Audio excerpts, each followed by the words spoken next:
দেখেছি romantic age বা romantic period পড়ার সময় যে রোমান্টিক পিরিয়ডের 1 নাম্বার কবি হচ্ছেন এই উইলিয়াম ব্লেক। উইলিয়াম ব্লেক জন্মগ্রহণ করেছিলেন 1757 সালে। 1757 মানে ইনি জন্মগ্রহণ করেছেন তাহলে নিও ক্লাসিক্যাল পিরিয়ডে। আমরা জানি নিও ক্লাসিক্যাল পিরিয়ড এটা তোমার শুরু হয়েছে, নিও ক্লাসিক্যাল পিরিয়ডটা 1660 সালে, আর নিও ক্লাসিক্যাল পিরিয়ডটা শেষ হয়েছে 1798 সালে। তাহলে ইনি নিও ক্লাসিক্যাল পিরিয়ডেই মূলত জন্মগ্রহণ করেছিলেন এবং ইনি মৃত্যুবরণ করেছেন 1827 সালে, 1827। অর্থাৎ ইনি রোমান্টিক এজ, যেটা আমরা রোমান্টিক এজ আমাদের শেষ হয়েছে 1832 সালে। আর তাহলে ইনি রোমান্টিক এজটা পেয়েছেন মোটামুটি, আবার নিও ক্লাসিক্যালও পেয়েছেন, তাহলে দুটো এজ পেয়েছেন ইনি। আমাদের এরকম আরও কবি আছে মিল্টন। এই মিল্টন কিন্তু জন্মগ্রহণ করেছিলেন আমরা জানি রেনেসান্স পিরিয়ডে, আর রেনেসান্স পিরিয়ডের পরে যেটা নিও ক্লাসিক্যাল পিরিয়ড, এই নিও ক্লাসিক্যাল পিরিয়ডে এসেও কিন্তু আমরা দেখেছি মিল্টন একজন ছিল, দুটো এজ পেয়েছিলেন উনি, নিও ক্লাসিক্যাল আর রেনেসান্স। তাহলে উইলিয়াম ব্লেক যাকে আমরা পড়তে যাচ্ছি আজকে, ইনি মূলত নিও ক্লাসিক্যাল পিরিয়ডে জন্মগ্রহণ করেছেন। তার লেখা তিনি নিও ক্লাসিক্যাল পিরিয়ডেই প্রকাশ করেছিলেন, কিন্তু আনফর্চুনেটলি তার লেখাটাকে তখন মূল্যায়ন দেয়া হয়নি। আমরা জানি নিও ক্লাসিক্যাল যে পিরিয়ডটা, সেই পিরিয়ডটাতে সাহিত্যকর্ম খুব একটা বিস্তার লাভ করেনি। নিও ক্লাসিক্যাল পিরিয়ডে রাইটাররা করতো কি, ওই যে ক্লাসিক্যাল যুগের রাইটারদেরকে নকল করত, ইমিটেট, কপি করত, নকল করত। হ্যাঁ, আমরা নিও ক্লাসিক্যাল পিরিয়ডের বিভিন্ন রাইটারকে দেখেছি। তো ইনিও নিও ক্লাসিক্যাল পিরিয়ডের রাইটার, যেহেতু তার নিও ক্লাসিক্যালের শেষ দিকে, অর্থাৎ তিনি প্রথম তার যে কবিতা এটা বের করেছিলেন, নিজেই উনি প্রকাশক ছিলেন এই যে 1789 সালে। 1789 সালে তিনি নিজেই প্রিন্ট করে প্রথম তার কবিতা বের করেন, অর্থাৎ এটা নিও ক্লাসিক্যাল পিরিয়ড। কিন্তু এই সময়ে তার কবিতাগুলো কোনো রকম মূল্যবান কোনো পার্ট হয়নি সাহিত্যে, অর্থাৎ তার কবিতাগুলোকে খুব একটা ভ্যালু দেওয়া হয়নি। তারপরে তিনি কিন্তু আবার এই 1794 সালে, 5 বছর পর, হ্যাঁ, আবার তিনি একসঙ্গেই তার বিখ্যাত যে বইটা এই songs of innocence and songs of experience, এইটা তিনি আবার বের করেন। তাহলে এটার আমরা যদি বলি যে সংস অফ ইনোসেন্স আর সংস অফ এক্সপেরিয়েন্স, এই উইলিয়াম ব্লেকের এটা বিখ্যাত বই। এই বইটা কবে প্রকাশিত হয়েছিল, তাহলে তোমাকে বলতে হবে কিন্তু এই 1794 সালে। আর তার আগে তিনি 1789-এ বের করেছিলেন অর্ধেক পার্ট করে, তখন সেটা প্রসিদ্ধ ছিল না। তাহলে 1794, অর্থাৎ এটাও কিন্তু রোমান্টিক এজের আগের ঘটনা। রোমান্টিক এজ শুরু হচ্ছে 1798 থেকে। ওয়াটসোদের আর কোল্ড্রিজের যে লিরিক্যাল ব্যালাডস দুজন মিলে লিখছে, ওটার মাধ্যমে রোমান্টিক এজ শুরু হয়েছে। তো এই রোমান্টিক এজের 4 বছর আগেই কিন্তু ইনি এই সংস অফ ইনোসেন্স আর সংস অফ এক্সপেরিয়েন্স প্রকাশ করেছিলেন, এটা মনে রাখবা পয়েন্টটা। তাহলে এই যে সংস অফ ইনোসেন্স আর সংস অফ এক্সপেরিয়েন্স, এটা হচ্ছে উইলিয়াম ব্লেক এই এনার বিখ্যাত একটা কবিতা সমগ্র। এই যে দেখো এখানে কিন্তু এটাই তার কভার নিজেই তিনি এটা নিজে আর্ট করেছেন। এই যে উইলিয়াম ব্লেক, ইনি শুধু রাইটার ছিলেন না, ইনি আবার ভালো পেইন্টার ছিলেন, সুন্দর পেইন্ট করতে পারতেন। তো এই যে সংস অফ ইনোসেন্স আর সংস অফ এক্সপেরিয়েন্স, এই যে কবিতার বই, এটাকে তিনি নিজের হাতে এভাবে পেইন্ট করেছেন। এই পেইন্টটাই এখনও পাওয়া যায়। এখানে দেবদেবীর ব্যাপার আছে, তারপরে কি সুন্দরভাবে দেখো তিনি পেইন্ট করে রাখছেন কভার পেজ এটাই। তাহলে এই বইটাই আমরা পড়ব। এই বইটাতে টোটাল কবিতার সংখ্যা হচ্ছে, সংস অফ ইনোসেন্স হচ্ছে 19টা, এটা ব্রিফ কোশ্চেনে লাগবে, আর সংস অফ এক্সপেরিয়েন্স হচ্ছে 27টা। এই দুটো মিলিয়ে হচ্ছে 46, 46টা কবিতা রয়েছে তার এই বইটার ভিতরে। এই যে বইটা সংস অফ ইনোসেন্স আর এক্সপেরিয়েন্স, এই কবিতা সমগ্র বইটাতে তিনি টোটাল কবিতা লিখেছেন 46টা। তার মধ্যে ইনোসেন্স হচ্ছে 19টা আর এক্সপেরিয়েন্স হচ্ছে 27টা। তাহলে এটা প্রকাশ হলো 1794 সালে। আমাদের এই রাইটার উইলিয়াম ব্লেক কবি ছিলেন, এনার আরও বেশ কিছু লেখা আছে। তার মধ্যে যে সংস অফ ইনোসেন্স এক্সপেরিয়েন্সটা মোস্ট কমন। তারপরে আরও রয়েছে the marriage of heaven and hell, হ্যাঁ, অর্থাৎ স্বর্গ আর নরকের বিয়ে, হ্যাঁ, এগুলো কল্পনার লেখা, ইমেজারি ব্যবহার করতেন তিনি তার লেখায়। তারপরে তার লেখার মধ্যে আরেকটা আছে জেরুজালেম, একটা হচ্ছে মিল্টন। হ্যাঁ, তারপরে এই যে মোটামুটি and did those feet in ancient time, এই লেখাগুলো প্রোসও ছিল তার, শর্ট স্টোরি প্রোস এগুলোও লিখছেন, কিন্তু ওগুলোতে তিনি বিখ্যাত হননি। বিখ্যাত হয়েছেন তিনি কবিতার মাধ্যমে, এবং সেটা একটাই বই, এই যে সংস অফ ইনোসেন্স আর সংস অফ এক্সপেরিয়েন্স। এটার কারণেই আমরা উইলিয়াম ব্লেককে বিখ্যাত বলবো। উইলিয়াম ব্লেক একজন মন্দভাগ্যের মানুষ ছিলেন। মন্দভাগ্য বলতে ইনি unrecognised during his life time, মানে তিনি যতদিন বেঁচে ছিলেন, বেঁচে থাকাকালীন সময় তিনি স্বীকৃতি পাননি। তার মৃত্যুর পরে তাকে স্বীকৃতি দেওয়া হলো যে না, সে যে লেখাগুলো লিখছে এগুলো যুগোপযোগী লেখা এবং এগুলো সমাজে রিফরমেশনের জন্য কাজ করছে। তো এটা তার মৃত্যুর পরের ঘটনা কিন্তু। তাহলে এই যে সংস অফ ইনোসেন্স আর সংস অফ এক্সপেরিয়েন্স, এই সংস অফ ইনোসেন্স আর এক্সপেরিয়েন্স থেকে আমাদের সিলেবাসে টোটাল কবিতা রয়েছে 11টা। এই সংস অফ ইনোসেন্স আর এক্সপেরিয়েন্সে টোটাল কবিতার সংখ্যা হচ্ছে 46। আমাদের সিলেবাসে ইনক্লুডেড রয়েছে, জাতীয় বিশ্ববিদ্যালয়ের সিলেবাসে 11টা কবিতা আছে। মোটামুটি 11টা কবিতা আমাদের এখানে পড়তে হয়। কবিতাগুলো ছোট ছোট, আজকেই আমরা সব পড়ে ফেলবো ইনশাআল্লাহ। তাহলে এই যে দেখো, এই সংস অফ ইনোসেন্স আর এক্সপেরিয়েন্সেরই দুটো একটা কবিতা, একটা যেমন দি ল্যাম্প, এটাও সংস অফ ইনোসেন্স আর সংস অফ এক্সপেরিয়েন্সের বই থেকে নেয়া, আরেকটা দ্য টাইগার, এটাও ওখানকারই। এই যে দেখো লেখাগুলো ইনি এভাবেই লিখছেন, তার হ্যান্ড রাইটিংগুলো দেখা যাচ্ছে এখানে। এবং শুধু কবিতাটা নয়, কবিতার মধ্যে তিনি আর্টও করেছেন। এই যে টাইগার যে কবিতাটা, এই কবিতাটা তিনি টাইগারের একটা ছবি নিজেই আর্ট করতেন, তিনি পেইন্টার ছিলেন। আবার এই যে দি ল্যাম্প, এখানে দি ল্যাম্প মানে ভেড়া, এটাকে স্বর্গীয় জিনিস হিসাবে দেখা হয় খ্রিস্টান ধর্মে। এই যে ল্যাম্পের ছবি দিয়েছেন, ভেড়ার পাল, মানুষ একটা দাঁড়িয়ে আছে, তারপরে এখানে অনেকগুলো আর্ট করেছেন, কবিতা লিখছেন, নিজের হাতের লেখা এটা তার, উইলিয়াম ব্লেকের। তো এরকমই কিন্তু তার প্রতিটা কবিতাই এরকম আর্ট করা আছে। কবিতাগুলোর সঙ্গে তিনি আর্টিস্ট ছিলেন, তো ওই জন্য আর্টও আছে। এগুলো দেখালাম একটু। তাই এই কবিতাগুলো আমরা পড়তে যাব। এই কবিতাটা পড়ার আগে আমাদেরকে একটু ভালো করে বুঝতে হবে যে সংস অফ ইনোসেন্স আর সংস অফ এক্সপেরিয়েন্স, এই যে বইটা, এই বইটাতে মূলত ব্লেক কি করেছেন, তার মূল থিমটা কি ছিল, এটা আমাদের একটু বুঝতে হবে। এখানে তিনি মূল থিম যেটা দেখিয়েছেন সেটা হচ্ছে, মাস্টারপিস লাইন হচ্ছে এটা, two contrary states of human soul. মানুষের যে আত্মা, এই আত্মার দুটো সাইড, পরস্পর বিরোধী সাইড। একটা সাইড হচ্ছে ভালো সাইড, একটা সাইড হচ্ছে খারাপ সাইড। এই দুটো সাইডকে তিনি কিন্তু এই বইটার মধ্যে তুলে এনেছেন। কবিতার যে বইটা, এই 46টা কবিতার বই, এখানে তিনি এই পয়েন্টেই তুলে ধরেছেন। একটা মানুষের জীবনে দুটো সাইড, হ্যাঁ, একটা হচ্ছে ভালো সাইড, একটা হচ্ছে খারাপ সাইড, দুটোকেই তিনি দেখিয়েছেন পাশাপাশি এখানে। তো ইনি মূলত তার এই কবিতাগুলোতে যেটা করেছেন সেটা হলো তোমার, এই কবিতাগুলোর মধ্যে তিনি মূলত স্যাটায়ার করেছেন। হ্যাঁ, স্যাটায়ার করেছেন কাদের উপরে? তিনি এখানে এই যে চার্চ, যেটা খ্রিস্টান ধর্মের ধর্মীয় উপাসনালয় চার্চ, এই চার্চের যে প্রিস্ট আছেন, হ্যাঁ, তেনাদেরকে অনেক বেশি স্যাটায়ার করেছেন তিনি তার কবিতায়। তিনি দেখিয়েছেন যে চার্চ, যা খ্রিস্টানদের ধর্মীয় উপাসনালয়, এই চার্চ কিন্তু মানুষের ভালো মন্দ দেখবে, কিন্তু চার্চ মানুষের ভালো মন্দ দেখতে পারছে না, বরং মানুষের উপরে কিছু বিধিনিষেধ চাপিয়ে দিচ্ছে চার্চ। দেওয়ার কারণে মানুষের জীবনযাপনটা আরও কষ্টকর হচ্ছে। তো তিনি চার্চকে তার ম্যাক্সিমাম কবিতায়, যেগুলো হচ্ছে সংস অফ এক্সপেরিয়েন্স, এই কবিতাগুলোতে তিনি চার্চকে দোষারোপ করেছেন ম্যাক্সিমাম কবিতাতে। আরও তিনি দোষারোপ করেছেন কাদেরকে? এই যে ওয়েলদি পিপল, যারা ধনী মানুষ, তাদেরকে তিনি তিরস্কার করেছেন।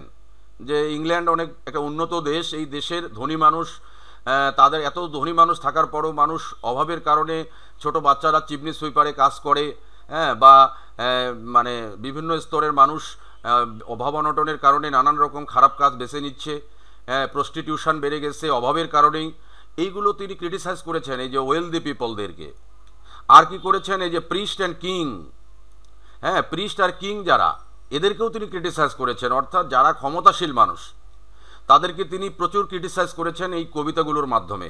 বিশেষ করে সংস অফ ইনোসেন্স, এই কবিতাগুলোতে তিনি প্রতিটা কবিতাতেই তিনি এই 4 রকমের মানুষকে মূলত তিনি স্যাটায়ার করেছেন। একটা সোসাইটিকে স্যাটায়ার করেছেন, সোসাইটির ধনী পিপল, ওয়েলদি পিপলদেরকে স্যাটায়ার করেছেন তিনি রাজা বাদশাদেরকে, স্যাটায়ার করেছেন তিনি প্রিস্ট, যারা ধর্মীয় নেতা, তাদেরকে স্যাটায়ার করেছেন তিনি চার্চ, খ্রিস্টান ধর্মের ধর্মীয় উপাসনালয় এগুলোকে। তাহলে আমরা কিন্তু এই যে কবিতাগুলো পাবো, 46টা কবিতা রয়েছে উইলিয়াম ব্লেকের, প্রতিটা কবিতাতেই দেখব আমরা যে এখানে তিনি চেষ্টা করেছেন যে সমাজ থেকে খারাপ দিকগুলো দূর করে কিভাবে সমাজে ভালো দিকগুলো নিয়ে আসা যায়, এই জিনিসগুলো তিনি এখানে তুলে ধরেছেন তার এই কবিতাগুলোর মাধ্যমে। এবং তিনি এটাকে এই মূলত এই পয়েন্টটা যে তিনি কি চেয়েছেন সেটা হচ্ছে তিনি হি ওয়ান্টেড টু, দাঁড়াও ছোট করে নেই, তাহলে হি ওয়ান্টেড টু, এই পয়েন্টটা সুন্দর করে মনে রাখবা। He wanted the world of experience to be changed into an innocent once again. তার মানে এখানে রাইটার মূলত চাচ্ছে যে এই যে তিক্ত অভিজ্ঞতা এখন পৃথিবীটাতে মানুষের কষ্ট, দুর্দশা, কান্না, অনিয়ম, অত্যাচার, এই জিনিসগুলো চলছে, তাহলে এগুলো থেকে কিভাবে আমরা ভালোর দিকে যেতে পারি। তার মানে তিনি এক্সপেরিয়েন্স, এই কষ্টগুলোকে তিনি নিয়ে যাচ্ছেন ইনোসেন্সে। ইনোসেন্স মানে যেখানে কষ্ট নেই, দুঃখ নেই, সব কিছু ঠিকঠাকভাবে চলছে, এটাকে ধরা হচ্ছে ইনোসেন্স হিসাবে। তো তিনি চাচ্ছেন যে এটা চেঞ্জ হোক, সমাজটা চেঞ্জ হয়ে গিয়ে সব কষ্টগুলো দূর হয়ে যাক, হ্যাঁ, এবং সব কিছু সমতা এবং সুন্দরভাবে চলুক সব কিছু। এটা হলো তার মূল টার্গেট এই কবিতাগুলোর মাধ্যমে। তাহলে আমাদের এখানে এবার আমরা চলে যাচ্ছি তার কবিতায়। এই যে 11টা কবিতা পড়বো আমরা উইলিয়াম ব্লেকের, তার মধ্যে সংস অফ ইনোসেন্স, এখানে প্রথম যে কবিতাটা আছে তার নাম ইন্ট্রোডাকশন। আবার সংস অফ এক্সপেরিয়েন্স, এই অর্ধেকটা বইয়ে আছে তাই না, এখানে যে কবিতাটা প্রথম আছে সেটারও নাম ইন্ট্রোডাকশন।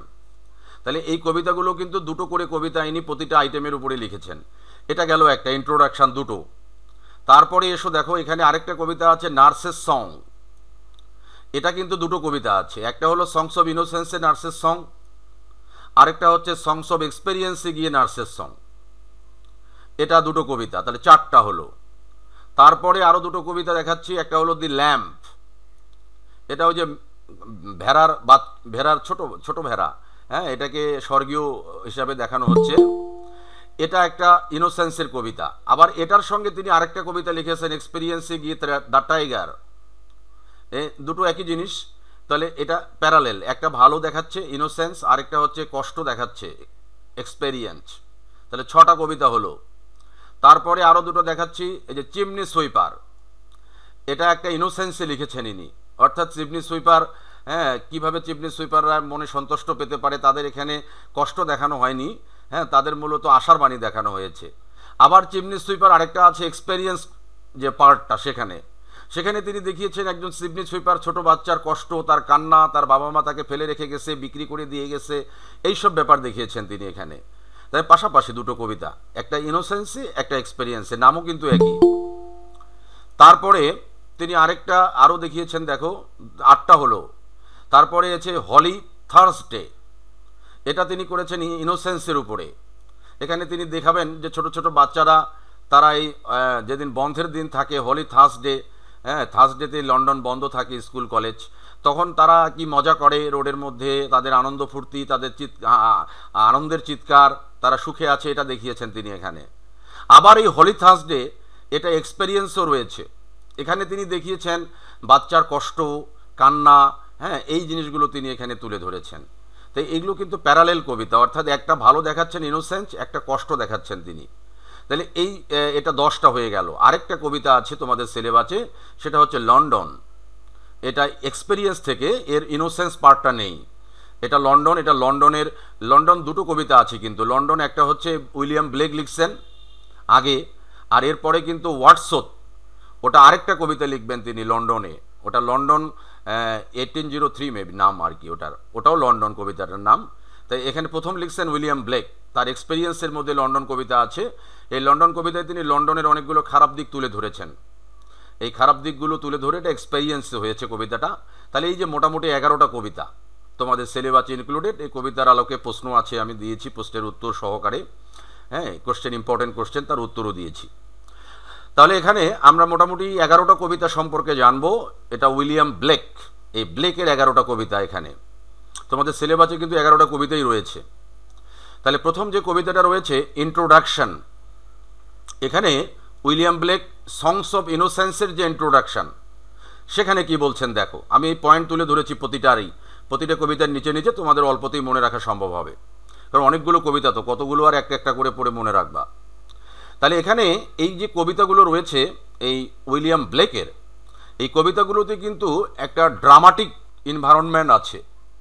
অন্য অন্য যে কবিতাগুলো রয়েছে এখানে আমরা স্পিকার বা লিসনার এই টাইপের ব্যাপারগুলো কবিতার মধ্যে থাকে না, কিন্তু উইলিয়াম ব্লেক তার যে কবিতাগুলো লিখেছেন এগুলোর ড্রামাটিক ওয়েতে লিখেছেন, অর্থাৎ এখানে একজন স্পিকার আছে। হ্যাঁ, স্পিকারটা অনেক সময় রাইটারকে নিজেকেই স্পিকার হিসাবে এখানে দেখানো হয়েছে, রাইটার নিজেই তার কথাগুলো বলছেন। তো এগুলো স্পিকার একজন বলবেন আছেন, আরেকজন আছে লিসনার আছে এখানে। লিসনার কখনো বা মানুষ, কখনো বা ওই যে তোমার পশু পাখি আছে ভেড়া, হ্যাঁ, কখনো বা টাইগার লিসনার, এরকম আর কি। তাহলে এই কবিতাটাতে যেটা প্রথম ইন্ট্রোডাকশন কবিতাটা, এখানে স্পিকার হচ্ছেন একজন পাইপার। পাইপার মানে যিনি বাঁশি বাজান। তাহলে স্পিকারকে দেখানো হয়েছে যে তিনি এই গ্রাম জীবনের, হ্যাঁ, পাহাড়ের পাদদেশে, হ্যাঁ, এরকম নিচু জায়গায় হ্রদ বা পাহাড় নদী নালা যেখানে আছে প্রকৃতি, এরকম জায়গাতে একজন পাইপার বাঁশি বাজাচ্ছেন। এই বাঁশি বাজানো অবস্থায় এই পাইপারের সঙ্গে এক অ্যাঞ্জেল, অ্যাঞ্জেল মানে ছোট একটা বাচ্চাকে মেঘের কোণে দেখা যাবে। এই যে আমরা এখানে যদি একটু পড়তে চাই, তাহলে piping down the valleys wild, piping songs of pleasant গ্লি, on a cloud I saw a child and he laughing said to me। তাহলে এখানে স্পিকার একজন পাইপার বাঁশিবাদক, সে বলছে যে আমি এই পাহাড়ের পাদদেশে আমি বাঁশি বাজাচ্ছিলাম, এই সময়ে আমি দেখলাম মেঘের মধ্যে একটা ছোট বাচ্চা, এই বাচ্চাটা হাসতেছে। তাহলে এখানে যে ছোট বাচ্চাটার কথা বলা হচ্ছে, এই ছোট বাচ্চাটাকে কিন্তু ইনোসেন্স হিসাবে দেখানো হয়েছে। এই যে দেখো একটি ছোট শিশু মেঘের কোণে, এটাকে আমরা ধরতেছি ইনোসেন্স, ছোট বাচ্চারা ইনোসেন্ট হয়। তারপরে এখানে একটা জিনিস পাবো আমরা, ল্যাম্প। এই কবিতাগুলোতে আমরা প্রায় ল্যাম্প শব্দটা পাবো। ল্যাম্প মানে ভেড়ার শাবক। এই ভেড়াটাকে ধরা হয় যে এটা স্বর্গীয়, ভেড়ার শরীরটা পুরোপুরি লোমে আবৃত থাকে, তো তাই মনে হয় যে গড এই ভেড়ার শরীরটাকে স্পেশাল পাওয়ার দিয়ে লোমে আবৃত করে রেখেছে, ময়লা আবর্জনা তার শরীরে ইন্টার করতে পারে না, এটা স্বর্গীয় জিনিস, এটা মনে করে খ্রিস্টান ধর্মে। তাহলে এখানে একটি ছোট শিশুকে মেঘের কোণে দেখা যাচ্ছে, এটাকেও বলা হচ্ছে ইনোসেন্স, তার মধ্যে কষ্ট টষ্ট নেই, সে হাসতেছে বাচ্চাটা আমরা দেখতে পাচ্ছি, ছোট শিশুটা, এটা অ্যাঞ্জেল। তাহলে অ্যাঞ্জেল করলো কি দেখো, সে এসে আমাদের ওই পাইপার মানে স্পিকার যিনি, তাকে কি বলছে দেখো, বলছে pipe a song about a lamp. ওই এঞ্জেলটা বলতেছে তুমি একটা গান ধরো, যে গানটা হবে একটা ল্যাম্প নিয়ে, মানে ছোট একটা ওই যে ভেড়ার শাবককে নিয়ে। হ্যাঁ, তারপরে আমাদের স্পিকার বলতেছে so I piped with my merry cheer, আমি তখন ওই আমার সুরে এই গানটা ধরলাম, এই ল্যাম্পকে নিয়ে গানটা গাইলাম।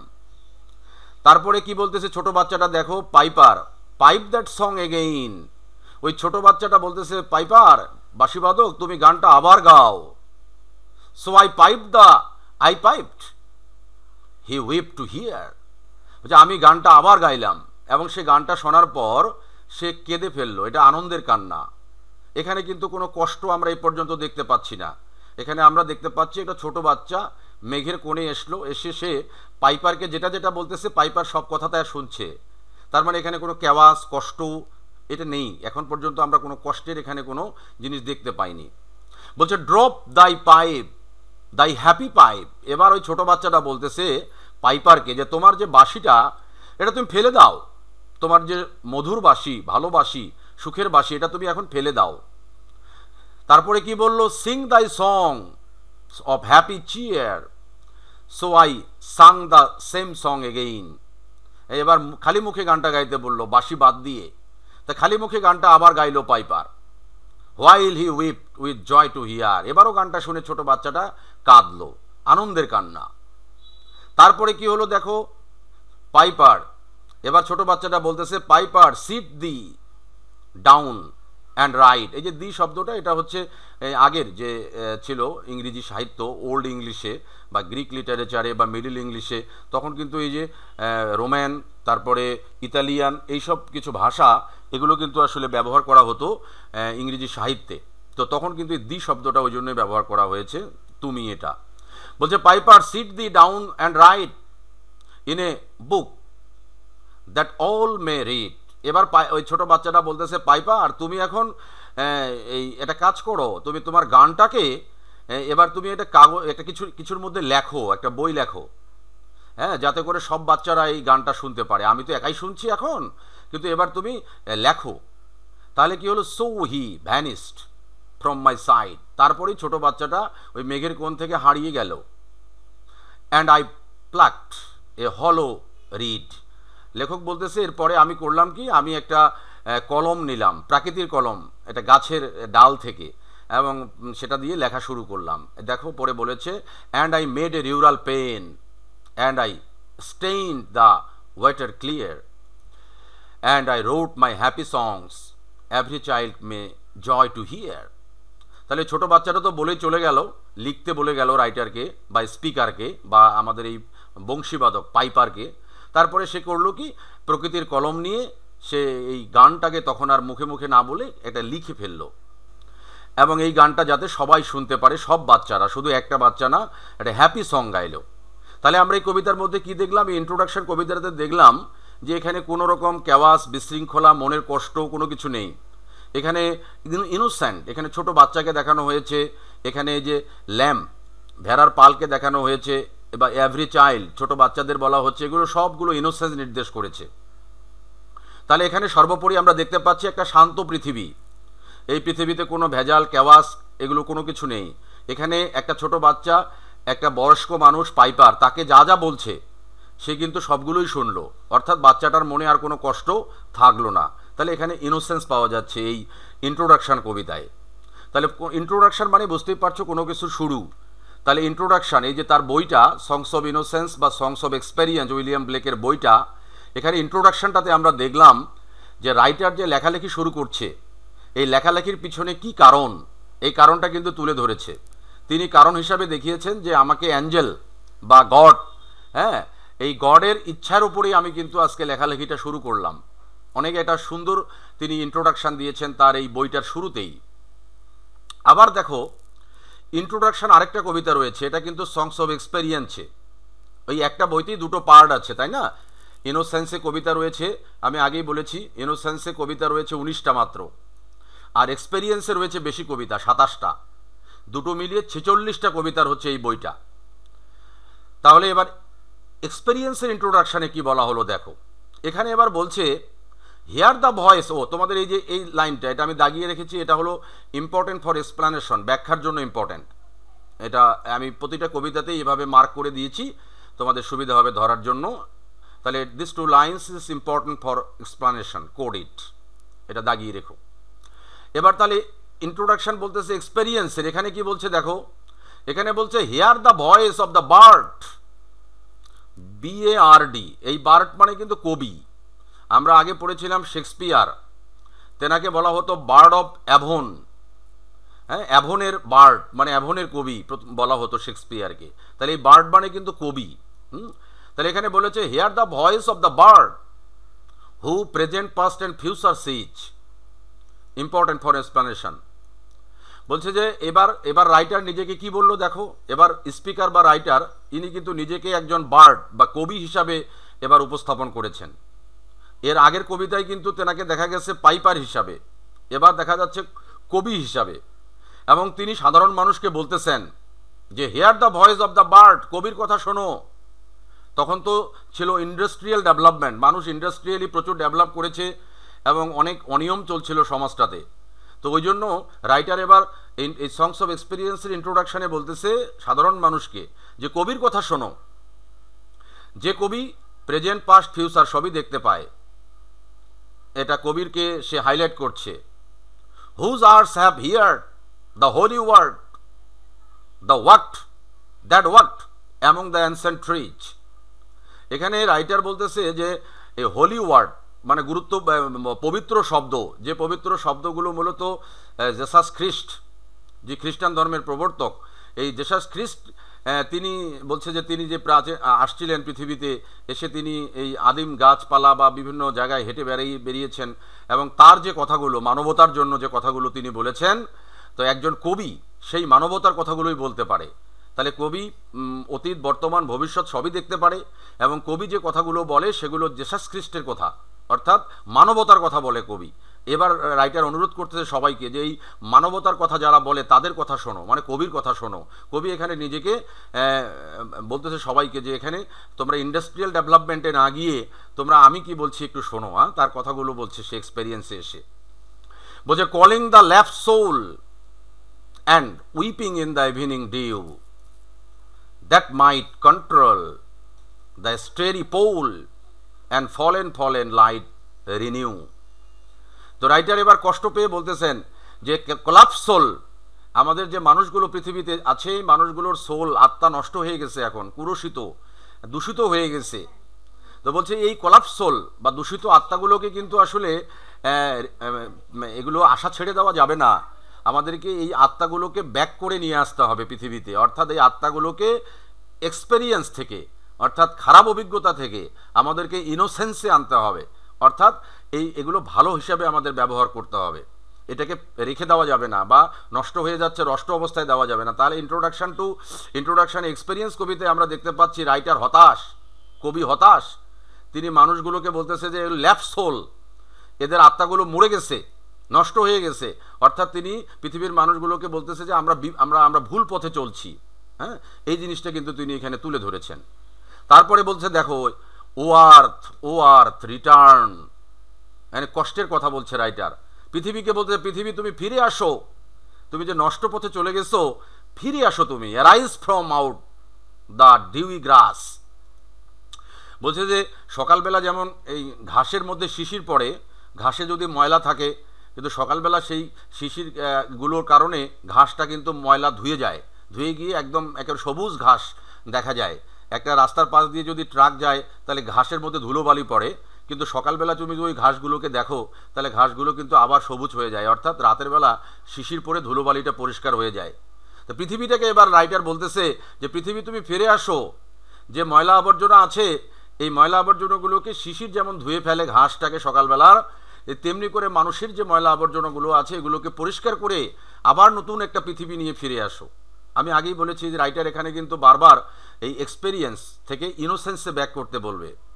বলছে নাইট ইজ ওর্ন, বলছে রাত শেষ হয়ে গেছে, জরাজীর্ণ হয়ে গেছে। মানে মানুষের যে কষ্ট বা মানুষ যে ভুল পথে যাচ্ছে, এটা নাইট এখানে বলা হয়েছে এক্সপেরিয়েন্স। নাইট মানে কষ্ট বা অনিয়ম বিশৃঙ্খলা, এটাকে বোঝানো হচ্ছে। তাহলে নাইট ইজ ওর্ন, বলছে রাত শেষ হয়ে গেছে, মানে এই খারাপ অনিয়ম বিশৃঙ্খলা এগুলোর দিন শেষ। অ্যান্ড দ্য মর্ন, সকাল উঠবে একটা ভালো সকাল। রাইজেস ফ্রম দ্য স্লাম্বারাস মাছ, তার মানে একেবারে ওই যে ঘুমন্ত সাধারণ মানুষ, ঘুমন্ত অবস্থায় রাইটার বলছে এখানে আছে। এই ঘুমন্ত মানুষগুলো জেগে উঠবে সকালবেলা, নতুন একটা সকাল আসবে। এই কথাগুলো কিন্তু আমরা এখানে দেখতে পাচ্ছি। অর্থাৎ তিনি পৃথিবীটাকে ব্যাক করতে বলতেছে, এক্সপেরিয়েন্স থেকে ইনোসেন্সে ব্যাক করতে বলছে। লাস্ট প্যারায় কি বলছে দেখো, টার্ন অ্যাওয়ে নো মোর। বলছে পৃথিবী বা পৃথিবীর মানুষ তোমরা আর তোমরা খারাপের দিকে চলে যেও না। Why will thou turn away, কেন তোমরা খারাপের দিকে যাবা বা যাচ্ছ। The starry floor the watery shore is given thee still the break of a day. বলছে এখন এই পৃথিবীতে স্টেয়ারি ফ্লোর মানে কি সুন্দর একটা আকাশ রয়েছে, যে আকাশের ভিতরে চন্দ্র সূর্য নক্ষত্র এরা তার আলো দিচ্ছে আমাদেরকে এই পৃথিবীটাতে। এটা ইটার্নাল, চলতে থাকবে জীবনের পৃথিবীর শেষ দিন পর্যন্ত। ওয়াটারি শোর, এখানে কি সুন্দর পানি আছে, পরিষ্কার পানি, সমুদ্রের যে সৈকত, সেখানে গেলে মন পুলকিত হয়ে যায়। এত সুন্দর প্রাকৃতিক আছে তোমার এখানে, প্রাকৃতিক যে তোমার এখানে অনেক প্রাকৃতিক তোমার দিয়েছে গড আমাদেরকে, অনেক প্রাকৃতিক উপহার দিয়েছে যেগুলো পৃথিবীটাকে সুন্দর করছে। তাহলে আমরা কেন খারাপের দিকে যাব? তো বলছে এই যে জিনিসগুলো আকাশ তারপরে পানি এগুলো থাকবে জীবনের শেষ পর্যন্ত। তো এগুলোকে রেখে তুমি খারাপের দিকে আর যেও না। তাহলে এখানে আমরা এই সংস অফ ইন্ট্রোডাকশনে যেটা দেখলাম, সেটা রাইটার সাধারণ মানুষকে অনুরোধ করছে যে কবির কথা শোনো, কবি কি বলছে শোনো। সে পৃথিবীকে অনুরোধ করছে যে পৃথিবী বা পৃথিবীর মানুষ তোমরা যে এখন খারাপ পথে যাচ্ছ বা এক্সপেরিয়েন্সের দিকে আছো, তোমরা এখন টার্ন হয়ে যাও ইনোসেন্সে। তাহলে এখানে আমরা যে পয়েন্টগুলো দেখতে পাচ্ছি সেগুলো হচ্ছে স্পিকার নিজেকে একজন বার্ড বা কবি বলেছেন এখানে। তারপরে এখানে তিনি ল্যাফট সোল, যেটা সোল নষ্ট হয়ে গেছে, অথবা নাইট, এগুলোকে তিনি বোঝাচ্ছেন এক্সপেরিয়েন্স হিসাবে। এখানে সর্বোপরি তিনি একটা নষ্ট পৃথিবীর মানুষ এটাকে তিনি দেখিয়েছেন। হ্যাঁ, তিনি এখানে কি নষ্ট, কি হয়েছে নষ্ট, তিনি পুরোপুরি বলেননি, পরের কবিতাগুলোতে বলবেন, কিন্তু ইন্ট্রোডাকশানে তিনি পৃথিবীটাকে নষ্ট পৃথিবী হিসাবে তুলে ধরেছেন। আর ইনোসেন্সের ইন্ট্রোডাকশানে কিন্তু দেখো পৃথিবীটাকে তিনি শান্ত একটা পৃথিবী হিসাবে দেখিয়েছেন। তাহলে এই যে পার্থক্যটা, এটাই তিনি তার কবিতাগুলোতে দেখাচ্ছেন। ইন্ট্রোডাকশানে একরকম, সংস অফ ইনোসেন্সে একরকম, আর এক্সপেরিয়েন্সে গিয়ে আরেক রকম। তাহলে আমরা এবারে পরের কবিতায় চলে যাচ্ছি। সেটা হলো এই যে আরেকটা কবিতা রয়েছে নার্সেস সং। পুরো সবগুলো কবিতা আমি A to Z পড়বো না, আমি ইম্পর্টেন্ট লাইনগুলোই পড়বো। নার্সেস সং, এই কবিতাটাতে দেখানো হয়েছে একজন নার্স। এবার স্পিকার কিন্তু নিজেকে একজন নার্স হিসাবে দেখাচ্ছেন। নার্স বলতে কিন্তু আমরা ওই যে হাসপাতালে বা ক্লিনিকে যে নার্স থাকে সেই নার্সকে এখানে আমরা ইন্ডিকেট করব না। এখানে নার্স হচ্ছে যে বাগানে একটা পার্ক, এই পার্কের মধ্যে যে নার্স আছে, মানে অর্থাৎ যিনি পার্কে বাচ্চারা খেলাধুলা করে, এই বাচ্চাদেরকে যে গাইড করে, তাকে নার্স বলা হচ্ছে এখানে। এটা পার্কের নার্স, এটা not the nurse of medical or clinic. হ্যাঁ, তাহলে এখানে এই নার্স কিন্তু আমরা দেখবো এই নার্স একজন ভালো মনের মানুষ। এই যে পয়েন্টটা আমি তুলে ধরেছি, এখানে নার্স শিশুদের সব আবদার মেনে নেবে। শিশুরা খেলাধুলা করবে পার্কের মধ্যে, তো সন্ধ্যা হয়ে যাবে প্রায়, বিকাল পার হয়ে, তো নার্স ওদেরকে বলবে চলো বাসায় যাও। তো বাচ্চারা বলবে না, আমাদেরকে আরেকটু সময় দাও, আমরা আরেকটু খেলবো। অর্থাৎ এখানে রঙিন ওয়ার্ল্ড, ইনোসেন্স। বাচ্চারা এখানে আবদার করবে নার্সের উপরে, আর নার্সটা এই বাচ্চাদের খেলাধুলা দেখে তার মনের মধ্যে একটা ফিলিংস, ভালো ফিলিংস কাজ করবে বাচ্চাদের জন্য। হ্যাঁ, তার মনের মধ্যে কোনো হিংসা বা কষ্ট আসবে না, সে কারণে সে কিন্তু বাচ্চাদের আবদারগুলো মেনে নেবে নার্স। সে বাচ্চাদেরকে আরও খেলার সময় দেবে, যে তোমরা ঠিক আছে যতক্ষণ পর্যন্ত সময় ততক্ষণ পর্যন্ত খেলো। তাহলে এখানে আমরা যে নার্সের ভালো চরিত্র পাচ্ছি, ভালো দিক পাচ্ছি। তো এখানে আমরা যেটা পাবো সেটা হলো এই যে বাচ্চারা লিপ, হাতে তালি দেবে, হ্যাঁ, তাদের চিৎকার, তাদের হাসা, এই জোরে জোরে হাসবে তারা। হ্যাঁ, তোর এইগুলো সব কিছু দেখে কিন্তু নার্সটা খুশি হবে। তাহলে এখানে আমরা দেখলাম বাচ্চারা আনন্দে আছে, এবং যে নার্সকে আমরা দেখতে পেলাম সেই নার্সও ভালো মনের মানুষ। অর্থাৎ এখানে সব কিছু ভালো দেখাচ্ছে, ইনোসেন্স। আবার এই যে এক্সপেরিয়েন্স কবিতাটাতে তুমি যখন যাবা, এই নার্সের সঙ্গের এক্সপেরিয়েন্স, এটা কিন্তু অপোজিট হয়ে যাবে। এখানেও আমরা একজন নার্সকে দেখতে পাবো, কিন্তু এই নার্সটার চরিত্র অন্যরকম। এই নার্স হবে হিংসুক নার্স। সেই নার্সটা বাচ্চারা যখন খেলবে, এবার ওই নার্স কিন্তু বাচ্চাদের খেলা দেখে তার মনের মধ্যে একটা কষ্ট কাজ করবে নার্সের। নার্স চিন্তা করবে, আমি যখন ছোট ছিলাম আমি তো এই বাচ্চাদের মতো এত খেলার সুযোগ সুবিধা পাইনি। এই নার্সের মনের মধ্যে একটা হিংসা কাজ করবে। সে তাই কিন্তু বাচ্চাদেরকে আর খেলতে দেবে না, বাচ্চাদেরকে বকাবকি করে তাড়াতাড়ি করে নিয়ে যাবে, বাসায় যেতে বলবে বাচ্চাদেরকে। এই যে উইন্টার নাইট, এই কথাগুলো এখানে পাবো আমরা এই কবিতার মধ্যে। হ্যাঁ, ছোট কবিতা, এটা 8 লাইনের মাত্র কবিতা। তো এটা হলো এক্সপেরিয়েন্স। তাহলে এখানে নার্সকে দেখানো হচ্ছে একটা হিংসুক চরিত্রের। এই যে বলেছে, then come home my children, the sun is gone down. বলছে বাচ্চারা বাড়ি যাও, সূর্য অস্ত যাচ্ছে। And the dews of night arise, হ্যাঁ, রাতের যে কুয়াশা বা শিশির, এটা পড়া শুরু হচ্ছে। Your spring and your day are wasted in play. বলছে তোমার যে দিনগুলো, তোমার যে বসন্ত, তোমাদের ভালো সময়, এটাকে খেলাধুলার মাধ্যমে নষ্ট করো না। মানে খেলাধুলাটাকে এখানে খারাপ হিসাবে দেখা হচ্ছে। And your winter and night is in disguise. বলছে তোমার যে সামনের চ্যালেঞ্জ, হ্যাঁ, এই চ্যালেঞ্জগুলো মানে উইন্টার, সামনের কষ্টগুলো জীবনের, এটাকে নাইট, এই উইন্টার আর নাইটকে এক্সপিরিয়েন্স হিসেবে দেখানো হয়েছে। তাহলে এখানে আমরা দেখতে পাচ্ছি বাচ্চাদেরকে বকাবকি করা হচ্ছে, বাচ্চাদেরকে ভয় দেখানো হচ্ছে, বাচ্চাদের ইচ্ছাকে প্রাধান্য দেওয়া হচ্ছে না। তাহলে এটাই হলো এক্সপেরিয়েন্স। তাহলে এখানে রাইটারের ভিউ হচ্ছে যে একজন নার্স বা একজন বাচ্চাদেরকে যারা টেক কেয়ার করবে, তারা আসলে এই যে প্রথম যে নার্সটা, এরকম চরিত্রের হওয়া উচিত। কিন্তু যখন রাইটার লিখতেছিলেন কবিতাগুলো, তখন যে নার্স ছিল তারা ছিল এই যে এক্সপেরিয়েন্স, এইরকম চরিত্রের। তো এদেরকে টার্ন করে তিনি ইনোসেন্সে নিয়ে যেতে চাচ্ছেন আর কি। তার প্রতিটা কবিতাতেই আমরা এগুলো পেয়ে যাব। এখানে ইম্পর্টেন্ট লাইন দেওয়া আছে, এই যে well well go and play till the light fades away. আগের যে নার্স ইনোসেন্সে, সে বলতেছে যাও যাও যাও খেলো, যতক্ষণ পর্যন্ত তোমরা দেখতে পাবা একজন আরেকজনকে, অন্ধকার হবে না, ততক্ষণ পর্যন্ত খেলো, যাও। এই নার্স মেনে নিচ্ছে। And then go home to bed, তারপরে বাড়িতে যেও। আর আগের নার্স বলতেছে যে না, তাড়াতাড়ি বাড়ি যাও, তোমাদের জন্য সামনে খারাপ দিন আসতেছে, উইন্টার, হ্যাঁ, তো নাইট এগুলোকে কষ্ট হিসাবে দেখা হয়েছে, সো টাইম নষ্ট করতে নিষেধ করছে। তো এই যে ব্যাপারগুলো আমরা পয়েন্টগুলো তুলে ধরেছি, পয়েন্টগুলোর মাধ্যমে তোমরা মনে রাখতে পারবা। তারপরে চলো পরের কবিতায় যাই। পরের দুটো কবিতা হচ্ছে একটা ল্যাম্প, ইনোসেন্সে লিখেছেন, আর এই ল্যাম্প কবিতাটাই তিনি আরেকভাবে লিখেছেন এক্সপেরিয়েন্সে গিয়ে, টাইগার। তাহলে ল্যাম্প আমি আগেই বলেছি, ল্যাম্প অনেকগুলো কবিতায় আছে, শুধু এই ব্লেকের কবিতায় আছে তা না, অন্য অন্য রাইটারের কবিতাতেও আছে ল্যাম্প। তা ল্যাম্পকে দেখানো হচ্ছে অ্যাঞ্জেল হিসাবে, ল্যাম্পকে দেখানো হচ্ছে এটা গডের রিপ্রেজেন্টেটিভ হিসাবে, হ্যাঁ, খোদার রিপ্রেজেন্টেটিভ হিসাবে। তাহলে ল্যাম্প কবিতাটাতে তিনি এবার রাইটার কিন্তু নিজেকে কি বললেন দেখো, স্পিকার। এখানে স্পিকার মানেই রাইটার। স্পিকার এখানে একজন সাদা মনের মানুষ, তার মানে একজন ভালো মনের মানুষ, সাধারণ মানুষ। সে এবার কি করছে কি দেখো, ওই যে ল্যাম্পকে জিজ্ঞেস করতেছে গিয়ে, ল্যাম্প মানে ভেড়ার শাবক, দেখতে কিউট, খরগোশের বাচ্চা দেখতে খুব কিউট হয়, এই ল্যাম্পও দেখতে কিউট। এই ল্যাম্পকে রাইটার বলতেছে যে লিটল ল্যাম্প হু মেড থি, বলছে লিটল ল্যাম্প তোমাকে কে বানিয়েছে? ডস্ট দাও নো হু মেড থি, তুমি কি জানো তোমাকে কে বানিয়েছে? Gave thee life and bid the feed, তোমাকে কে জীবন দিয়েছে, কে তোমাকে খাওয়া দাওয়ার ব্যবস্থা করে দিয়েছে? হ্যাঁ, by the stream and over the mead, gave the clothing of delight, softest clothing woolly bright. কি সুন্দর কথা বলেছে, তোমাকে এত সুন্দর পোশাক দিয়েছে কে?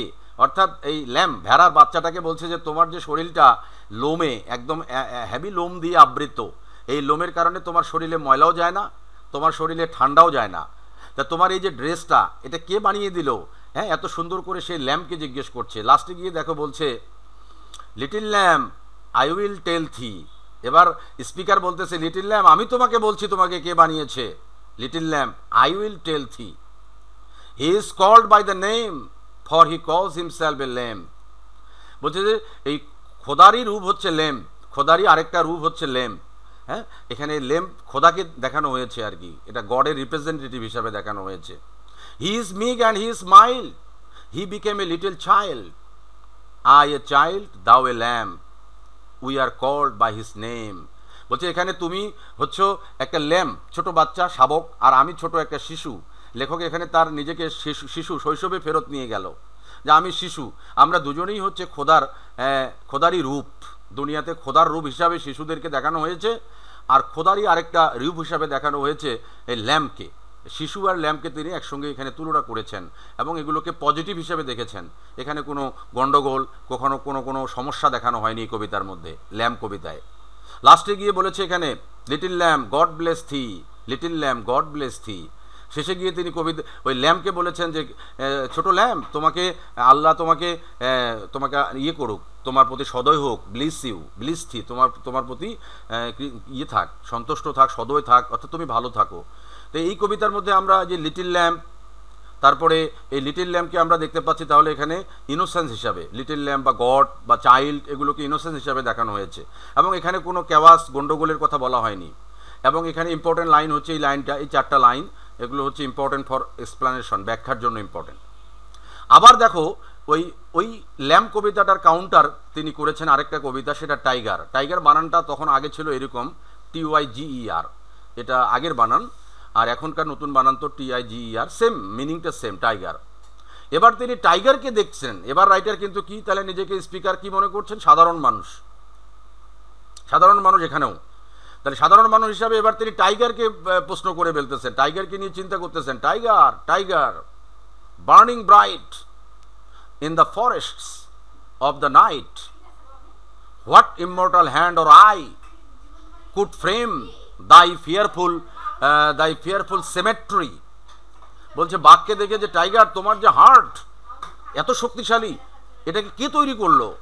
তিনি কিন্তু এবার টাইগারকে দেখে অবাক, যে টাইগার এত হিংস্র, এত ফিউরিয়াস একটা প্রাণী, এই টাইগারকে কে তৈরি করলো? রাইটার বলতেছে যে টাইগার তোমাকে কি সেম জিনিস তৈরি করেছে, একই খোদা, যে খোদা ল্যাম্পকে বানিয়েছে। হ্যাঁ, এবার রাইটারের এই জায়গাটা খুব ইম্পর্টেন্ট জায়গা। হ্যাঁ, যে তোমাকে যে বানিয়েছে সেই একই খোদাকে আবার টাইগারকেও বানালো, ল্যাম্প যে বানিয়েছে। হ্যাঁ, এই টাইগারের ব্যাপারটা এখানে ফিউরিয়াস, হিংস্রভাবে দেখানো হয়েছে। In what distant deeps or skies burn the fire of thine eyes, যে তোমার চোখের যে জল অবস্থা, হ্যাঁ, বাঘের চোখ আর ল্যামের চোখ দুটোর মধ্যে কত পার্থক্য, হ্যাঁ, ফিউরিয়াস একটা প্রাণী, হিংস্র প্রাণী একটা।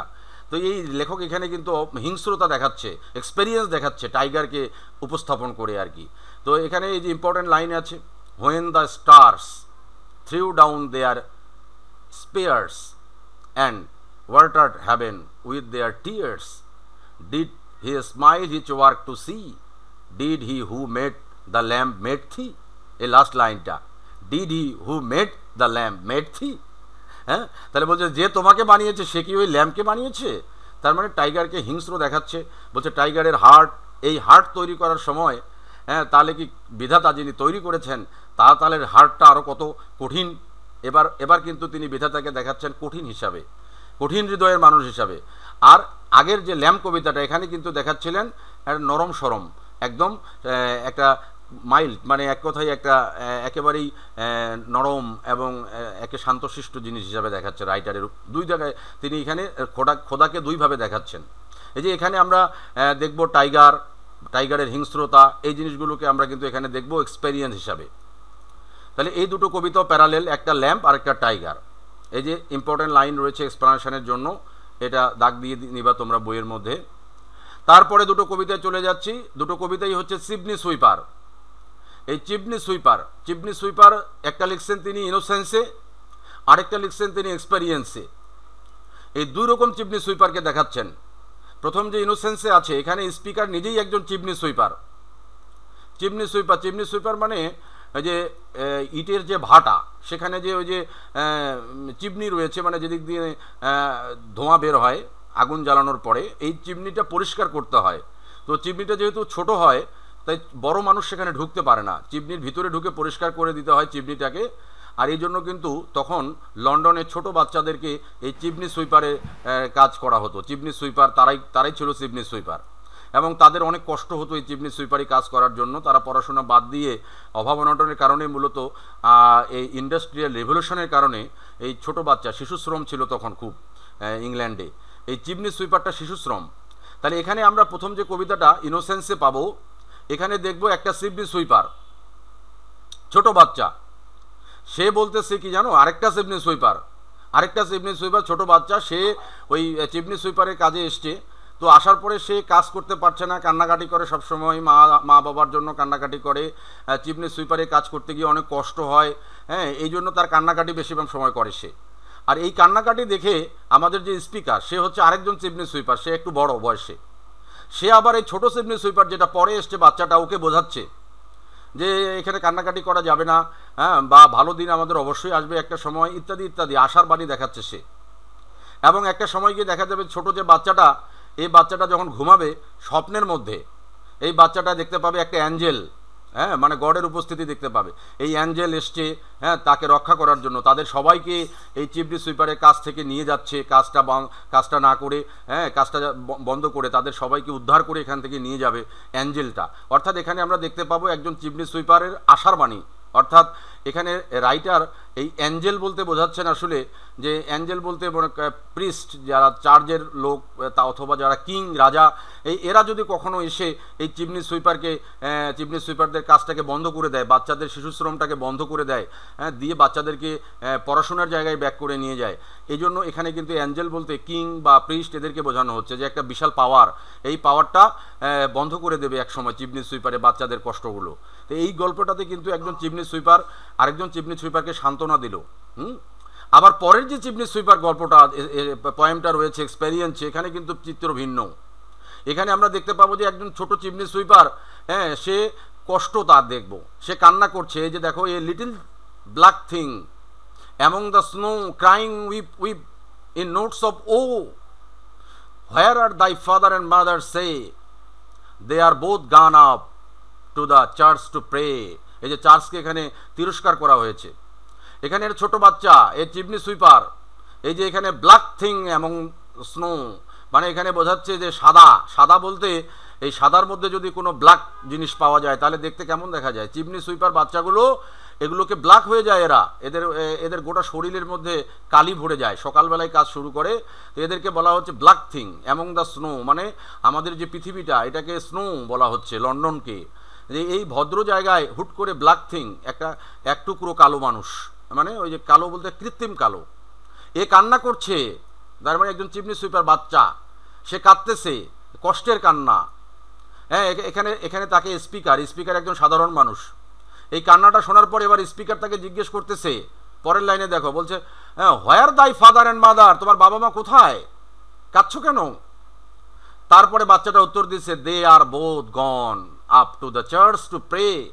বাবা মা দুজনেই গেছে চার্চে প্রার্থনা করতে। তার মানে দেখো, এদিকে বাচ্চাটাকে তারা কাজে লাগাই দিছে চিমনি সুইপারের মতো একটা জঘন্য কাজে, আর বাচ্চার মা বাবারা গেছে পুজো করতে। তাহলে তাদের পুজো কি আর হবে? বা চার্চের এখানে চার্চকে ক্রিটিসাইজ করেছে রাইটার, যে চার্চ তাদের দায়িত্ব হচ্ছে বাচ্চা কাচ্চাদেরকে তারা যাতে এই অনিয়মগুলোকে দূর করা বা এই অনিয়মের বিরুদ্ধে কথা বলা, অনিয়মের বিরুদ্ধে অবস্থান নেওয়া, হ্যাঁ, এটা হচ্ছে আমাদের চার্চের কাজ। কিন্তু চার্চ এটা না করে বাচ্চাদেরকে এই যে অসময়ই ফেলে দিচ্ছে কষ্টের মধ্যে। লাস্টে গিয়ে দেখো বলা আছে, and because I am happy and dance and sing they think they have done me no injury and are gone to praise God his priest his king, হ্যাঁ, who make up a heaven for our misery. অনেক গুরুত্বপূর্ণ কথা এই লাইনটাতে বলা আছে। এখানে writer এই যে গড, খোদা অথবা প্রিস্ট অথবা কিং, রাজা, সবাই ক্রিটিসাইজ করতেছে যে এই যে যারা আজকে আমাদের এই যে মিজারি, বাচ্চাদের কষ্ট, বাচ্চাদের যে চিমনি সুইপারে লেবারি দেওয়া, এই জিনিসগুলো একে এখানে রাইটার বলছে এটা আমাদের হ্যাভেন। আসলে বাচ্চাদের কষ্ট, হ্যাভেন এখানে ক্রিটিসাইজ করে বলা হয়েছে যে এই আমাদের কষ্ট, এই চিমনি সুইপার যারা আবিষ্কার করেছে তারা কারা? তারা রাজা বা প্রিস্ট বা একবার সমাজের সচ্ছল মানুষ, তারাই চিমনিগুলো দিয়েছে, ভাটাগুলো, ইটের ভাটাগুলো। এটা হচ্ছে ইন্ডাস্ট্রিয়াল ডেভেলপমেন্টের কারণে। তো এবার রাইটার কিন্তু সবাইকে এখানে ক্রিটিসাইজ করেছে যে এই যে লোকগুলো, যারা ধনী মানুষ, যারা রাজা অথবা যারা প্রিস্ট, তারা আজকে এই চিমনিগুলো বানিয়েছে, ইন্ডাস্ট্রিয়াল ডেভেলপমেন্ট করেছে, তারাই আমাদেরকে এই মিজারি, আমাদের বাচ্চাদের এই কষ্টের কাজগুলো তারাই শুরু করে দিয়েছে। হ্যাঁ, তাদেরকে এখানে ক্রিটিসাইজ করা হচ্ছে এখানে এই পুরো ইয়েটাতে, কবিতাটাতে। তাহলে চিমনি সুইপার এখানে দুরকম চিমনি সুইপার দেখালো।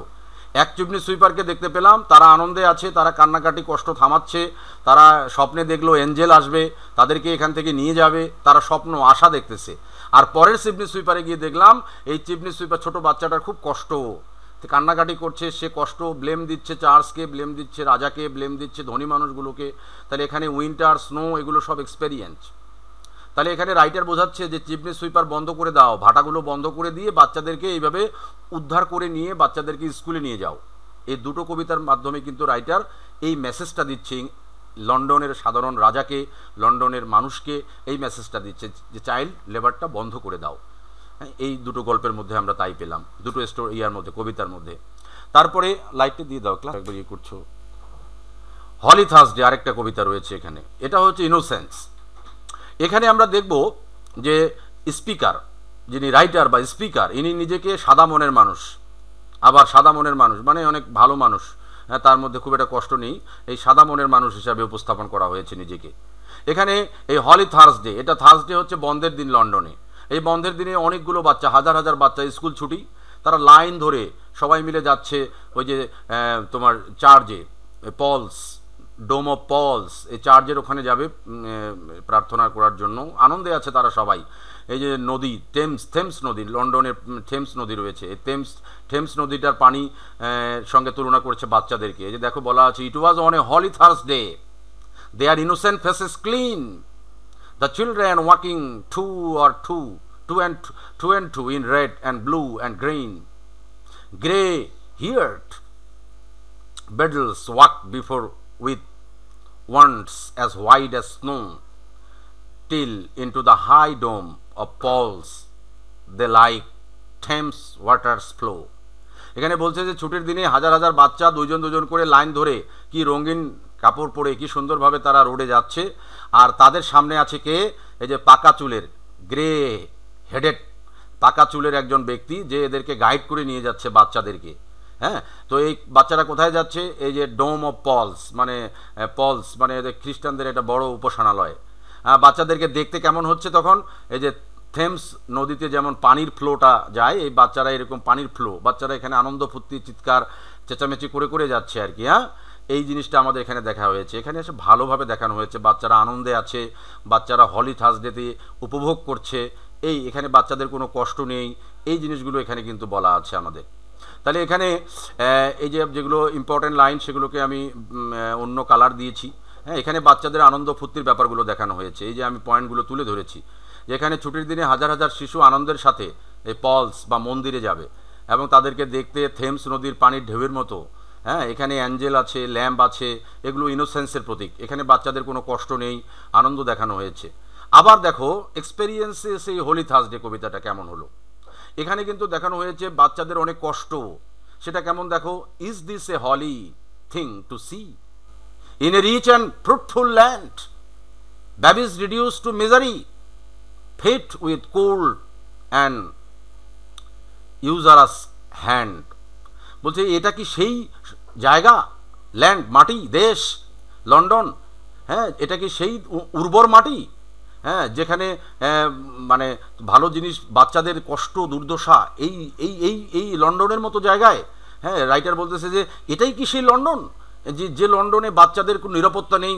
হ্যাঁ, যারা আজকে এই যে ইউজারাস হ্যান্ড মানে রাজা বা যারা সমাজের ধনী মানুষ, হ্যাঁ, তারা বাচ্চাদেরকে এই কষ্টে ফেলে দিচ্ছে, এটাই কি সেই লন্ডন। বলছে it is that trembling cry a song, can it be a song of joy. বলছে এখানে কি বাচ্চাদের আনন্দের গান আছে? না, এখানে বাচ্চাদের কষ্টের গান শুধু। And so many children poor, it is a land of poverty. এখানে বলতেছে যে অনেকগুলো বাচ্চা এখানে দরিদ্র, এই দরিদ্র বাচ্চারাই তো চিমনি সুইপারে কাজ করতে যায়। লাস্টে গিয়ে লেখক এখানে বলছে, রাইটার প্রশ্ন করে বসতেছে যে it is a land of poverty, এটা কি দারিদ্র্যের দেশ? এটা তো উন্নত দেশ, লন্ডন বা ব্রিটিশ এটা উন্নত। তো এই উন্নত দেশে বাচ্চাদের এই অবস্থা হবে কেন? এখানে কিন্তু সে ফেড আপ, এই রাজা বা শাসক বা প্রিস্ট এদের উপরে ফেড আপ। লাস্টে গিয়ে বলছে and their sun does never shine sun. বলছে যে এখানে যে বাচ্চারা, তাদের যে সূর্য, সেই সূর্য কখনো আলো দেয় না, মানে অন্ধকার। And their fields are bleak and bare and their ways are filled with thorns, it is eternal winter here there. বলছে এখানে যে বাচ্চারা আছে তাদের যে পথ, চলার পথ, এগুলো হচ্ছে থ্রনস, কাটায় পরিপূর্ণ। এখানে রাইটার এক্সপেরিয়েন্স দেখাচ্ছে, বাচ্চাদের কষ্টের কথা দেখাচ্ছে। চিমনি সুইপার বা বাচ্চারা যারা লেবারি করছে বিভিন্ন জায়গায়, তাদের কষ্টের কথা তুলে ধরেছে। বলছে it is eternal winter here there, এখানে চিরন্তন কষ্ট। ইটার্নাল উইন্টার, উইন্টার মানে এখানে কষ্ট হিসেবে দেখানো হয়েছে, উইন্টার সামার এগুলোকে। তাহলে ইটার্নাল উইন্টার, এটা চিরন্তন কষ্টের একটা জায়গা বাচ্চাদের জন্য। তাহলে এগুলো কিন্তু এখানে এক্সপেরিয়েন্স।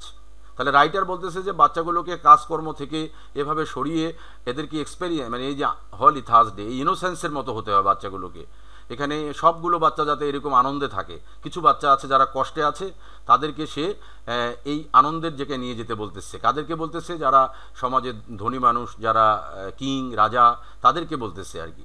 তাহলে প্রতিটা কবিতাতেই কিন্তু আমরা এখানে প্যারালেল দেখতে পাচ্ছি, দুটো মেলা। আরেকটা কবিতা আছে লাস্ট, এটা হলো লন্ডন, এটা বিখ্যাত একটা কবিতা। এই লন্ডন নামে উইলিয়াম ওয়ার্ডসওয়ার্থেরও একটা কবিতা আছে, তোমরা পড়বা পরে, আবার এখন পড়ো এই যে ব্লেকের কবিতাটা, এই লাস্ট কবিতা এটাই। হ্যাঁ, এখানে বলা হয়েছে I wonder through is chartered street. Chartered street মানে হচ্ছে দামি রাস্তা, যেগুলো রাস্তা বিখ্যাত রাস্তা, এক কথায় লন্ডনের বিখ্যাত রাস্তার মধ্যে রাইটার বলতেছে আমি এখানে সেখানে ঘুরে বেরিয়েছি লন্ডনের বিভিন্ন রাস্তায়। নেয়ার where the chartered Thames does flow, এই যে রাস্তার পাশ দিয়ে এই নদীটা, লন্ডনকে এই নদী ঘিরে রেখেছে, যেমন ঢাকাকে ঘিরে রেখেছে বুড়িগঙ্গা ঢাকার পাশে অবস্থিত, লন্ডনের পাশে কিন্তু এই থেমস নদী অবস্থিত।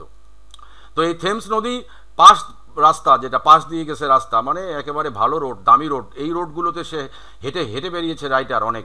এবং হেঁটে বেড়াতে কি দেখতেছে? And mark in every face I meet marks of weakness, marks of O.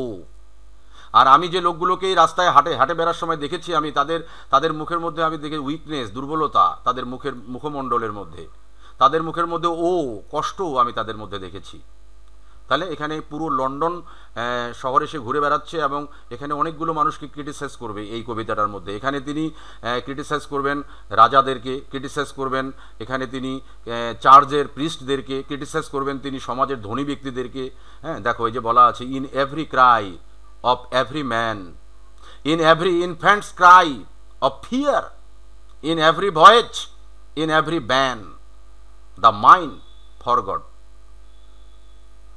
ম্যানাকেলস I hear. বলছে এখানে আমি প্রতিটা মানুষ, প্রতিটা ছোট বাচ্চা, এদের প্রতিটার আমি ভয়েস অথবা প্রতিটার কান্না আমি শুনেছি, এই কান্না আমি দেখেছি এই রাস্তায় ঘুরতে ঘুরতে। এই যে লাস্টের লাইনগুলো ইম্পর্টেন্ট এক্সপ্লানেশনের জন্য, এখানে রাইটার পরিষ্কার করে বলতেছে হাউ দ্য চিমনি সুইপার্স ক্রাই। বলছে আমি দেখেছি কিভাবে চিমনি সুইপার বাচ্চারা কাঁদে, ইভেন ব্লাকিং চার্লস অ্যাপিলস। এই যে চার্লসকে এখানে তিরস্কার করছে রাইটার, যে আসলে উচিত চার্চের যে যারা আজকে প্রিস্ট, যারা চার্চ যেহেতু তখন একটা বড় ভূমিকা রাখতো সমাজে, তো চার্চকে ক্রিটিসাইজ করছে রাইটার, যে চার্চের উচিত এই বাচ্চাগুলোকে দেখা, যারা চিমনি সুইপারে কাজ করছে তাদের কাজটা বন্ধ করে দেয়া, কিন্তু তারা করছে না। অ্যান্ড দ্য হেল্পলেস মানে helpless soldiers sigh runs in blood down palace walls. এখানে তিনি এই যে সোলজার যারা যুদ্ধ করে তাদের কষ্টের কথা বলছে, যে তারা দেশটাকে রক্ষা করার জন্য বহিঃশত্রুর আক্রমণ থেকে তারা অনেক কষ্ট করে, কিন্তু তাদেরকে কোনো সেই রকম সুযোগ সুবিধা দেওয়া হয় না, অর্থাৎ তাদেরও কান্না। হ্যাঁ, বাচ্চাদের কান্না শুনলো, এবার শুনতেছে তাহলে সোলজারদের কান্না। আর সোলজারদের কান্নার জন্য তিনি কিন্তু এই প্যালেস ওয়াল মানে রাজা রানী এদেরকে তিনি এখানে ক্রিটিসাইজ করছেন, যে সোলজারদের কান্না এদেরকে ঠকাচ্ছে কারা? রাজারা। আর বাচ্চাদের যে কান্না চিমনি সুইপার এদের জন্য তিনি রেসপন্সিবল করতে চার্চকে, যে চার্চের লোকদের উচিত এটা দেখা, কিন্তু ওরাও দেখতেছে না। তারপরে লাস্টে গিয়ে বলতেছেন, দেখো ইম্পর্টেন্ট কথা, but most through midnight streets I hear how the youthful harlot's curse. Youthful harlots মানে যুবতী প্রস্টিটিউট, হারলটস মানে হচ্ছে প্রস্টিটিউট। তো এখানে রাইটার বলতেছে বা লেখক বলতেছে যে আমি যখন এই রাস্তায় হাঁটি মিডনাইট মানে রাতের বেলা, গভীর রাতে, তখন আমি কান্না শুনেছি। কার কান্না? এই যে যুবতী যে প্রস্টিটিউট আছে তাদের কান্না। তারা অভিশাপ দিচ্ছে। কাদেরকে অভিশাপ দিচ্ছে? তারা অভিশাপ দিচ্ছে তাহলে সমাজের ধনী মানুষদেরকে, ওয়েলদি পিপল, রাজা, এদেরকে অভিশাপ দিচ্ছে। কেন অভিশাপ দিচ্ছে? যে আমরা অভাবের কারণে, দারিদ্রতার কারণে আমরা এই যে রাস্তায় নেমেছি, আমরা প্রস্টিটিউট হয়েছি।